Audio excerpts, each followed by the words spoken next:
అందరికీ మన ప్రభు అయిన యేసుక్రీస్తు వారి పేరిట నా యొక్క శుభాభివందనాలు. ఈరోజు నేను ఒక విషయాన్ని మీ ముందు చెప్పబోతున్నాను. ఆ విషయం ఏంటంటే, ఈయన పేరు కరుణాకర్ సుగ్న. ఈయన శివశక్తి ఒక సంస్థ స్థాపకులు. ఈయన యేసుప్రభు వారి గురించి మాట్లాడుతూ ఏమన్నారంటే, యేసుప్రభు వారి గురించి మాట్లాడుతూ ఈయన సామాన్యమైన ఒక వ్యక్తి అంతే, ఈయన దేవుడు కాదు, దేవుని కుమారుడు కాదు అని మాట్లాడారు. ఒకసారి ఆయన ఏమన్నారో ఒకసారి ఆయన మాటలు విందామండి. తర్వాత మనం వాక్యంలోకి వెళ్దాం.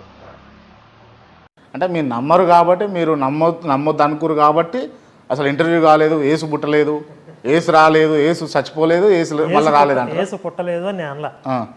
నేనేమంటానంటే, ఏసు అనేవాడు ఒక వ్యక్తి ఉన్నాడు, ఒక క్యారెక్టర్ ఉంది. కానీ వీళ్ళు చూపిస్తున్నట్లుగా ఆయన దేవుడు కాదు, దేవుని కుమారుడు కాదు, ఆయన ఒక సాధారణ మనిషి.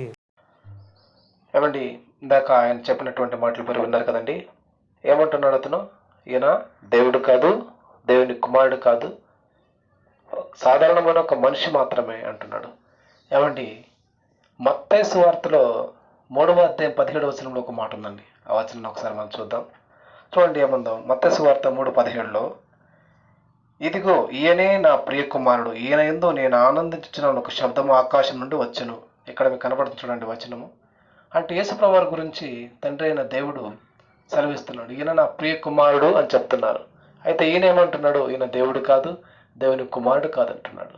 మళ్ళీ ఇంకో వచనం ఉంది లూకా సువార్తలో చూడండి. అక్కడ 9వ అధ్యాయంలో 35వ వచనంలో ఒక మాట ఉంటుంది. అక్కడ వచనం మీకు వస్తుంటే చూడండి, వాక్యము డిస్ప్లే అవుతుంది. నేను చదువుతాను, గమనించండి. మరియు ఈయన నేను ఏర్పరచుకున్న నా కుమారుడు, ఈయన మాట వినుడని ఒక శబ్దము ఆ మేఘం నుండి పుట్టెను. ఇలా అనేకమైనటువంటి వచనాల ఆధారాలు బైబిల్లో చాలా ఉన్నాయండి. ఈయన అంటున్నాడు దేవుని కుమారుడు కాదు అంటున్నాడు. ఏమండి, ఇంత వక్రీకరణ, ఇంతగా వక్రీకరిస్తున్నారు ఆ వచనాన్ని. చూడండి, బైబిల్లో ఉన్నది, మనం చదువున్నది, మనం వింటున్నది, ఈయన దేవుని కుమారుడు ఉన్నది. అనేకమైన చోట్ల దేవుడని కూడా యేసుప్రభు వారి గురించి ఉంది. వాటిని కూడా గమనిస్తాం. ఇంకా కొన్ని వచన ఆధారాలు మనం బైబిల్లో చూద్దామండి.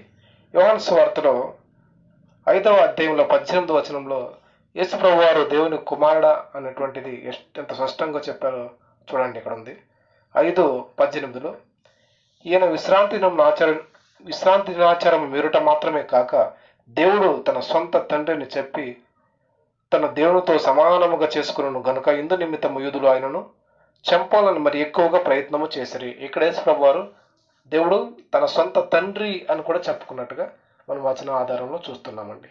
అంటే యేసుప్రభు వారు స్వయాన ఈయన నాకు తండ్రి అని చెప్పాడు. తండ్రి అయిన దేవుడు కూడా ఈయన నా ప్రియ కుమారుడు, నేను ఏర్పరచుకున్న కుమారుడు, ఈయన మాట వినుడి అని కూడా బైబిల్లో చెప్పారు. మళ్ళీ ఇంకో చోటు చూసినట్లయితే యేసుప్రభు దేవుడు కాదు అని కూడా ఈయన అంటున్నాడండి. ఏమండి, యేసుప్రభు వారు దేవుడు కాదంట మనకు అందరికీ పరిచయం ఉన్నటువంటి వచనమే. యోహాను సువార్తలో 1వ అధ్యాయం 1వ వచనంలో ఒక మాట ఉంటుందండి. ఆది యందు వాక్యము ఉండెను, వాక్యము దేవుని యొద్ద ఉండెను, వాక్యము దేవుడై ఉండెను అని చెప్పబడింది. అంటే ఆ వాక్యము 14వ వచనం చూసినట్లయితే 1:14 యోహాను సువార్తలో, ఈయన కృపా సత్య సంపూర్ణుడిగా మన మధ్య నివసించెను, యేసుక్రీస్తు వారి గురించి చెప్పబడింది. అలాగనే రోమీయులకు రాసిన పత్రికలో 9వ అధ్యాయంలో 5వ వచనంలో ఈయన సర్వాధికారి అయిన దేవుడు అని యేసుక్రీస్తు వారి గురించి చెప్పబడి ఉంది. అలాగనే 1 యోహాను పత్రికలో 5వ అధ్యాయము 20వ వచనం చివరి భాగంలో ఈయనే నిజమైన దేవుడును నిత్య జీవమునై ఉన్నాడు అని చెప్పబడింది. ఇన్ని మాటలు బైబిల్లో ఉన్నట్లయితే యేసుక్రీస్తు గురించి ఇతను ఎలా అంటున్నాడు చూడండి. ఎంత తప్పు కదండి. నిజము ఉన్నది ఉన్నట్టుగా మనం చెప్తున్నాము, అబద్ధాన్ని కల్పించదని చెప్తున్నాడు. నేను మీకు వదిలేస్తున్నాను. యేసుప్రభు వారు దేవుడు కాదని బైబిల్లో చూపించాను, కుమారుడు కాదని చూపించాను. విశ్వసించకపోవడం, నమ్మలేకపోవడం మీ ఇష్టం.